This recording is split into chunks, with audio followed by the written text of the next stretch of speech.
Your whole body. শুধু হাতের এই দুই কবজি আর চেহারা খোলা রাখতে পারবেন, তবে চেহারা ঢেকে রাখা উত্তম।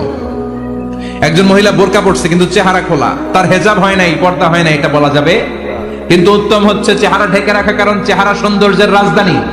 Face is the capital of beauty, ঠিক কিনা? চেহারা দেখলাম তো সব বোঝা গেল, ঠিক কিনা? কেমন মাধুর্যতা আছে, দেখতে কেমন সুন্দরী কিনা সব বোঝা যায়। এজন্য চেহারাটাও ঢেকে রাখবেন, চোখটা খোলা রাখবেন। বিশ্বনবীর স্ত্রী উম্মে সালামা বলে, দেখার জন্য আমার দুই চোখের দরকার নাই, লাগবে এক চোখ। উনি আরেক চোখের মধ্যে আরেক কাপড় দিয়ে রাখতেন, এমনি তাকাইতেন। সাহাবারা বলতেন, উনারে দেখলে আমরা দিতাম দৌড়, ভয় লাগতো। চোখ একটা দেখা যায় আর একটা খোলা, উনারে দেখে আমরা এদিক সেদিক পালিয়ে যেতাম। আবার অনেক মহিলারা পা ঢাকে না, পা কিন্তু পর্দার অন্তর্ভুক্ত। সব সময় মেয়েরা পা মোজা পরে বেরোতে হবে, পা দেখানো যাবে না। হাদিসে এসেছে শুধু হাত এতটুকু, পা কিন্তু পর্দার অন্তর্ভুক্ত। উম্মে সালামা বললেন, ইয়া রাসূলুল্লাহ, আমরা তো